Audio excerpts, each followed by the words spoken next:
وہی گردآلود کپڑے جو سفر میں پہن کر آئے تھے اسی حلیے میں آؤ. اس حلیے میں جب آؤ گے تو پھر دیکھو رسول اللہ کیسے آپ کو استقبال کرتے ہیں. اور ایسا ہی کیا, انہوں نے دوبارہ نکلے باہر, لباس بدلا, سونا چاندی اتارا, تاج اور لاکٹ گلے سے اتار کر اب اصلی مسافر جس لباس میں سفر کیا تھا اور گردآلود لباس تھا وہی پہن کر آئے. رسول اللہ نے انہیں سب کو باری باری گلے لگایا اور بھگت کی بٹھایا مسجد میں, اور پھر پوچھا کہ بتائیے کیوں آئے ہو, کہاں سے آئے ہو, تعارف کروایا انہوں نے کیا. حضور نے آشنا ہونے کے بعد انہوں نے کہا جی آپ کا خط ملا اور اس خط کی وجہ سے ہم آپ کے پاس آئے ہیں. وہ خط آپ کا, یہ نکالا کہ یہ خط ہے آپ کا اور آپ نے اس خط میں ہمیں اسلام کی اور مسلمان ہونے کی دعوت دی ہے, تو آپ وضاحت فرمائیے کیا چاہتے ہیں آپ ہم سے. حضور نے مختصر وہی پیغام دہرایا ان کے سامنے کہ مقصود یہ ہے کہ آپ دین حق کی پیروی کریں, اللہ کی وحدانیت کو مانیں, مسلمان ہو جائیں, تسلیم ہو جائیں, اسلام لے آئیں. تو کہنے لگے کہ یہ جن باتوں کی طرف آپ ہمیں دعوت دیتے ہیں یہ تو ہم پہلے سے مانتے ہیں, آپ سے پہلے سے مانتے ہیں. ہم اللہ کو مانتے ہیں, قیامت کو مانتے ہیں, کتابوں کو مانتے ہیں, ہم ہر چیز کے اوپر ایمان رکھتے ہیں. حضور نے فرمایا کہ آپ کا ایمان فاسد ہے, آپ کا ایمان غلط ہے, آپ کا ایمان درست نہیں ہے, شرک ہے اس کے اندر, مشرکانہ ہے. وہ کہنے لگے اس میں کیا کمی ہے. حضور نے فرمایا کہ آپ عیسیٰ کو ابن اللہ کہتے ہو, آپ خنزیر کھاتے ہو, اور آپ عیسیٰ کو الوہیت کے قائل ہو اس لیے, اور آپ صلیب کی پرستش کرتے ہو. صلیب بنائی ہوئی ہے آپ نے, سولی, وہ سولی جو مسیحیوں اور یہودیوں میں مشہور ہے کہ جس کے اوپر یہودیوں نے حضرت عیسیٰ کو لٹکایا تھا, کہ وہ قرآن کے فرمان کے مطابق وہ مشتبہ امر تھا. ہم شکل عیسیٰ کو سولی پہ لٹکایا تھا, عیسیٰ کو نہیں لٹکایا. عیسیٰ کو اللہ نے اٹھا لیا اور ابھی زندہ و حی ہیں عند اللہ, اور وقت ظہور حضرت عصر عیسیٰ علیہ السلام بھی ظہور کریں گے. ایک ظہور کی علامات میں سے ظہور حضرت عیسیٰ علیہ السلام ہے کہ وہ زندہ ہیں, صحیح و سالم اور بارگاہ خدا میں ہیں. اور قرآن کی یہ آیت بہت سارے حقائق کو ثابت کرتی ہے. وہ لوگ جو امام عصر کی طولانی عمر اور غیبت کے اوپر معترض ہیں, یہ کیسے ہو سکتا ہے کہ ایک شخصیت پیدا ہو اور اتنے عرصہ دراز تک سال ہا سال سادہاں سال سے زندہ ہو. اس سے بڑی مثال حضرت عیسیٰ ہیں, حی ہیں عند اللہ, و ہزاروں سال سے زندہ ہیں, نہ سینکڑوں سال سے, اور نہ جانے اور کب تک یہ عرصہ آگے بڑھے گا. یہ قرآن کی سری آیت ہے. عیسیٰ علیہ السلام کے مطابق اللہ فرمانے کے انی رافعک, اے عیسیٰ انہوں نے سازش کی آپ کو قتل کرنے کی, لیکن اللہ نے آپ کو اٹھا لیا ہے, ان کی دسترس سے بچا لیا ہے, اور ایک دشمنوں میں سے, سازشیوں میں سے ایک شخص کا حلیہ مسخ کر کے اس کو شبیہ عیسیٰ بنا کر پیش کیا گیا, اور انہوں نے پکڑ کے اس کو سولی پہ لٹکا دیا. یہ سولی, یہ صلیب, کراس جو آج بہت سارے مومن بچوں کے گلے میں لٹکا ہوتا ہے اور ان کے لباس پہ بھی بنا ہوتا ہے اور ان کے جیکٹوں پہ بنا ہوتا ہے, یہ عیسائیت کا لوگو ہے, یہ علامت ہے ان کی. اس کی باقاعدہ پرستش کرتے ہیں, ہر چرچ کے اندر صلیب لٹکاتے ہیں اور اس صلیب کے سامنے جا کر سجدے کرتے ہیں اور اس کی عبادت کرتے ہیں, اپنے ہاتھ سے صلیب بناتے ہیں.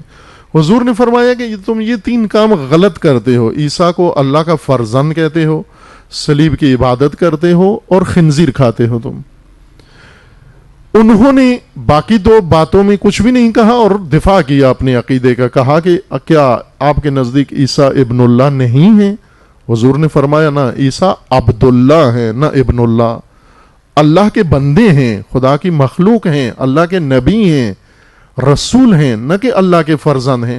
تو کہنے لگے پھر آپ بتائیے کہ عیسیٰ کا والد کون ہے انسانوں میں سے؟ حضور نے فرمایا کوئی بھی نہیں ہے. تو کہا یہی ہم بھی کہتے ہیں کہ عیسیٰ کا کوئی والد انسانوں میں سے نہیں ہے, لیکن والد تو ہے. اب جب کہ انسانوں میں سے نہیں ہے, پس نعوذ باللہ نتیجہ لیا کہ اللہ والد ہے. یہ دلیل دی انہوں نے. حضور نے اس کے مقابلے میں ان کو دلیل دی. آیت اتری قرآن کی اور وحی اتری کہ اے نبی انہیں کہہ دیجئے کہ عیسیٰ کی مثال آدم کی طرح ہے. عیسیٰ آدم کی مانند ہے.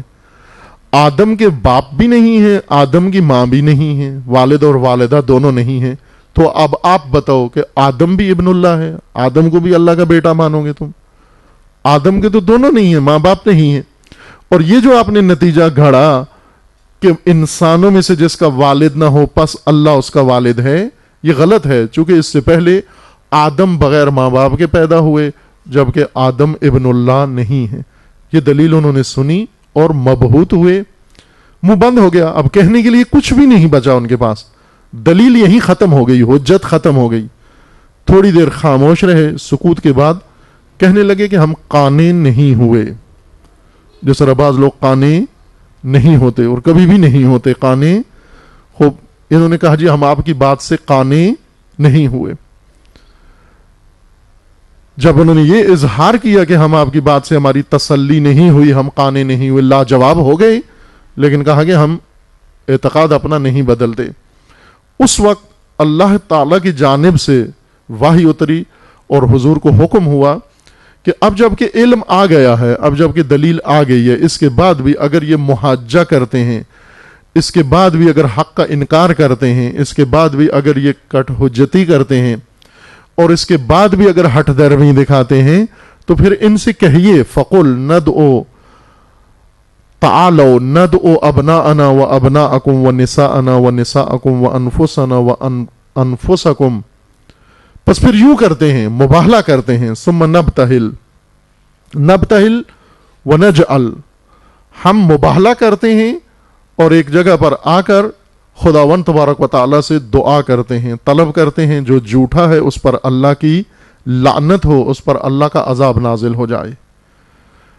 انہوں نے فوراً تسلیم کر لیا، کہا ٹھیک ہے یوں کرتے ہیں، جو جھوٹا ہے اس پر اللہ سے لعنت اور عذاب کی دعا کرتے ہیں، لیکن اس کے لیے ہمیں مہلت دیں، ہم آج نہیں ایک دن کے بعد کریں گے. بعض روایات میں ایک دن، بعض میں 2 دن کے وقفے کے بعد طے پا گیا. آیت کا مضمون یہ ہے کہ اگر یہ ہٹ درمی دکھاتے ہیں تو آپ ان کے سامنے مباہلہ کی ان کو دعوت دیں، اور مباہلہ کے لیے مباہلہ کی ترکیب بھی ان کو بتا دیں، کس کے ذریعے مباہلہ کرنا ہے، مباہلہ نہیں ہے. بعض زیادہ ادیب بن جاتے ہیں اور اپنی طرف سے الفاظ کی تصحیح کرتے ہیں. مباہلہ نہیں ہے بلکہ مباہلہ، ہے پر زبر ہے، میم بے الف ہے 2 آنکھوں والی، لام اور گول تے. مباہلہ، مفاعلہ، مقاتلہ، مقاتلہ نہیں مقاتلہ. تلفظ درست کریں. مباہلہ کو جشن مناتے ہو، پہلے مباہلہ کا تلفظ تو ٹھیک ہونا چاہیے، جس کا جشن مناتے ہیں وہ ہے کیا ہے اصل معلوم ہونا چاہیے. جیسے یہ بعض لوگ ہیں نا، وہ کہتے ہیں جی کہ علی ولی اللہ پڑھو نماز کے اندر. کہاں پڑھیں؟ وہ بعض یہ کہتے ہیں تشدد میں علی ولی اللہ پڑھنا چاہیے. بہت حامی ہے سخت علی ولی اللہ پڑھنے کے نماز کے اندر، اور وہ بھی تشدد میں. تشہد کو تشدد کہتے ہیں. خوب حمایت سے پہلے یہ تو دیکھ لو کہاں پڑھنا ہے. اسی سے اندازہ ہو جاتا ہے کتنی نماز کے عاشق ہیں اور نماز کو کامل کرنے کے لیے کتنی ان کے اندر شوق ہے اور حب ہے. وہ آپ بھی اس طرح کے حامی نہ مباہلہ کے بنے کہ تلفظ بھی درست نہ ہو. مباہلہ کرتے ہیں. مباہلہ مقابلہ ہے، مبارزہ ہے. جس طرح مقاتلہ یعنی جنگ کرتے ہیں، تلوار لیتے ہیں، لڑائی کرتے ہیں. جس طرح قرآن کا بھی حکم ہے کہ مشرکین کے خلاف، کفر کے خلاف، دشمنوں کے خلاف جب وہ آپ پر حملے کرتے ہیں تو آپ بھی جوابی کارروائی کریں، مقاتلہ کریں. قاتلوا ائمۃ الکفر، آپ قتال کریں ان کے ساتھ. یہ مقاتلہ ایک جنگ ہے، مجادلہ بھی ایک جنگ ہے، لیکن لفظی جنگ ہے، دلیلوں کی جنگ. مجادلہ، جدل، ایک آدمی بات کرتا ہے، دوسرا اس کی بات پہ بات کرتا ہے، یہ اس کی بات کو رد کرتا ہے، وہ اس کی بات کو جھٹلاتا ہے، یہ اس کو کہتے ہیں آپ غلط کہہ رہے ہو، اسے کہتے ہیں تم غلط کہہ رہے ہو، وہ اس کی بات کے خلاف دلیل دیتا ہے، یہ اس کی بات کے خلاف دلیل دیتا ہے. اسے مجادلہ کہتے ہیں، جدل کہتے ہیں، لفظی جنگ، الفاظ اور دلائل کی جنگ. اسی طرح مقاتلہ تلوار کی جنگ ہے، اور مباہلہ یقین کی جنگ، ایمان کی جنگ کا نام ہے. یہ بھی ایک مبارزہ ہے، مقابلہ ہے. حق و باطل کے درمیان مقابلہ، مختلف اس کے درجات ہیں. شروع میں آپ دعوت دیں، تبلیغ کریں، پیغام بھیجیں اور دعوت دیں انہیں. اگر دعوت و پیغام سمجھ میں آ جائے، جو سربازوں کو آ جاتا ہے، جب انہیں حق کی دعوت دی جاتی ہے تو پہلے مرحلے میں ہی حق کو تشخیص دے لیتے ہیں. بصیرت ہے ان کے اندر، عقل ہے ان کے اندر. یہ سب سے اعلیٰ درجے کے سابقین انہی کو کہا جاتا ہے کہ حق کو دیکھ کر ہی تشخیص دے لیتے ہیں اپنی بصیرت کے ذریعے سے. الجھتے نہیں ہیں، نہ مجادلہ کرتے ہیں، نہ مقاتلہ کرتے ہیں، نہ حیل و حجت، حتیٰ معجزہ نہیں مانگتے، کرامت نہیں مانگتے. یہ نہیں کہتے کہ پہلے کوئی انوکھا کام کر کے دکھائیں پھر ہم مانیں گے. جو مومنین و مسلمین اول مسلم ہیں، جو مومنین و مسلمات اول درجے کے مومن و مسلمان ہیں، یہ وہی ہیں جنہوں نے رسول اللہ سے کوئی معجزہ طلب نہیں کیا، بلکہ پیغام کو تشخیص دیا. یہ بات درست ہے، خود بات درست ہے، عقل پسند بات ہے، عقل کو لگتی ہے، حق کے مطابق ہے، معیاروں کے مطابق ہے، بس ہم اسے مانتے ہیں. یہ ابھی نہیں تشخیص دیا کہ اس کی دلیل کیا ہے، اس کا معجزہ کیا ہے، اس کی گواہی کیا ہے. یہی کہ بات درست ہے. یہ سب سے اعلیٰ درجہ ہے ایمان کا، کہ پیغام کو مان لیں آپ، دعوت کو مان لیں آپ. دوسرا درجہ یہ ہے کہ اگر نہیں مانتا کوئی تو آپ معجزہ دکھائیں اس کو. ممکن ہے بات سمجھ میں نہیں آئی لیکن معجزہ دیکھ کے یقین آ جاتا ہے کہ بات تو نہیں پتہ چلی، لیکن کہنے والا چونکہ صاحب معجزہ ہے، پس اس وجہ سے جو کہہ رہا ہے درست ہے، ہم اس کی بات کو مان لیتے ہیں. تیسرا طریقہ ہے مجادلہ کا، کہ ایک فریق کو آپ نے دعوت دی، وہ آپ سے دلیل مانگتا ہے، آپ اس کو دلیل پیش کرتے ہیں، وہ آپ کی دلیل کو ٹھکرا دیتا ہے، آپ کی دلیل کو رد کر دیتا ہے، ابطال کر دیتا ہے. آپ دوبارہ اس کو دلیل دیتے ہیں، وہ پھر اپنے موقف کے اوپر دلیل دیتا ہے. اس کو مجادلہ کہتے ہیں. مناظرہ، جو اس کو ہم مناظرہ کہتے ہیں، وہ جنگ کا نام نہیں ہے. مناظرہ کا مطلب ہوتا ہے نظریاتی تبادلہ نظریات. مناظرہ ایک الگ چیز ہے جو ہمارے ہاں آ کر مجادلہ کے معنی میں پاکستان میں استعمال ہوتا ہے. مناظرہ نظریے کے تبادلے کو کہتے ہیں، نظر کے تبادلہ کو مناظرہ کہتے ہیں. بے شک دو متفق آدمی ہوں، اگر آپس میں دو متفق آدمی ہیں لیکن کر رہے ہیں آپس میں تبادلہ کر رہے ہیں، نظریے کا تبادلہ کر رہے ہیں، اور دونوں ایک رائے پر متفق ہیں، یہ مناظرہ ہے. یہ اس کو بھی مناظرہ ہی کہیں گے. مناظرہ میں اختلاف ہونا ضروری نہیں ہے، مجادلہ میں اختلاف ہونا ضروری ہے، مقاتلہ میں اختلاف ہونا ضروری ہے. مجادلہ یہ دلیل کے ذریعے کسی کے ساتھ بات کرنا، اور وہ اپنی دلیل دے، آپ اپنی دلیل دیں. اس کے بعد ہے مقاتلہ. اگر یہ نہیں مانتا، جدال بھی نہیں مانتا، دلیل بھی نہیں مانتا، پھر آخر میں ہٹ درمی ہے، جنگ، مقاتلہ، تلوار کے ساتھ، شمشیر کے ساتھ جنگ. لیکن بعض مواقع ایسے ہیں کہ جہاں پر مقاتلہ بھی نہیں ہے، جیسے نجران کے ساتھ رسول اللہ نے یہ نہیں کہا کہ تلوار سے فیصلہ کرتے ہیں، فرمایا مباہلہ، نہ مقاتلہ. جنگ تلوار کی، نیزے کی، شمشیر و خنجر نہیں اٹھاتے، نہ آپ اٹھاؤ نہ ہم اٹھاتے ہیں، بلکہ مباہلہ کرتے ہیں. مقاتلہ کا اپنا موضوع ہے، اپنا میدان ہے. مقاتلہ کے وقت مقاتلہ ہی کرنا ہے، تلوار کے وقت تلوار ہی اٹھانی ہے. وہاں مجادلہ نہیں کرنا جہاں تلوار اٹھانی ہے. جب حکم آگے قاتلو، آپ قتال کرو، وہاں قتال ہی کرنا ہے، جنگ ہی کرنی ہے.